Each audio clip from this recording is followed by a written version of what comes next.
প্রিয় বন্ধুরা, আসসালামু আলাইকুম রাহমাতুল্লাহ। আশা করি সবাই মহান আল্লাহর রহমতে ভালোই আছেন। আজ আবারও চলে এলাম আপনাদের মাঝে চমৎকার ও শিক্ষণীয় একটি গল্প নিয়ে। ভিডিওতে একটি লাইক দিয়ে চলুন আজকের গল্পটি শুরু করা যায়। বন্ধুরা, গল্পটি হচ্ছে কষ্টের আধারে ধৈর্যের আলো। হযরত আইয়ুব আলাইহিস সালামের শিক্ষণীয় একটি ঘটনা। একসময় হযরত আইয়ুব আলাইহিস সালাম ছিলেন অঢেল সম্পদ ও সম্মানের অধিকারী। কিন্তু তারপর শুরু হলো তার কঠিনতম পরীক্ষা। একে একে হযরত আইয়ুব আলাইহিস সালামের সবকিছু হারিয়ে গেল, সন্তানরা চলে গেল, তার শরীরে দেখা দিল ভয়াবহ রোগ। বছরের পর বছর কেটে গেল। কেউ বলে ৭ বছর, আবার অনেকে বলে ১৮ বছর তিনি এই রোগ যন্ত্রণায় অতিবাহিত করেছিলেন। কিন্তু প্রিয় বন্ধুরা, আশ্চর্যের বিষয় হচ্ছে এত কষ্টের সাগরে ডুবেও হযরত আইয়ুব আলাইহিস সালাম কোনো অভিযোগ করেননি।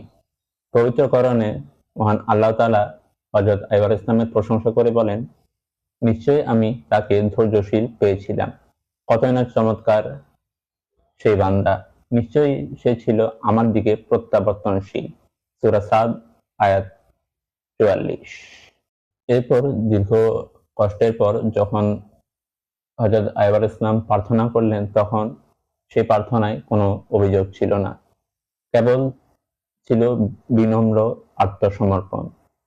হযরত আইয়ুব আলাইহিস সালাম বললেন, আমাকে কষ্ট স্পর্শ করেছে, তুমি তো সর্বশ্রেষ্ঠ দয়ালু। সূরা আম্বিয়া আয়াত ৮৩। এরপর প্রিয় বন্ধুরা, মহান আল্লাহ রাব্বুল আলামিন হযরত আইয়ুব আলাইহিস সালামের এই ধৈর্যের প্রতিদান দিয়েছিলেন। তাকে হারানোর সবকিছু ফিরিয়ে দিয়েছিলেন এবং আরো অনেক বেশি বরকত দান করেছিলেন। মহান আল্লাহ হযরত আইয়ুব আলাইহিস সালামের সব রকম কষ্ট থেকে মুক্তি দিয়েছিলেন। বন্ধুরা, চমৎকারী গল্পটি থেকে আমাদের শিক্ষা কি? চমৎকারী গল্পটি থেকে আমাদের শিক্ষা হচ্ছে অটল ধৈর্য। কঠিনতম বিপদে আল্লাহর প্রতি কোনো অভিযোগ না করে ধৈর্য ধারণ করায় ঈমানের সর্বোচ্চ পরীক্ষা। এরপর দ্বিতীয় শিক্ষাটি হচ্ছে সর্বাবস্থায় কৃতজ্ঞতা। সম্পদ, সুস্থতা যেমন আল্লাহর দান, বিপদেও অসুস্থতা তার পক্ষ থেকেই পরীক্ষা। উভয় অবস্থায় আল্লাহর উপর বিশ্বাস ও আস্থা রাখা উচিত।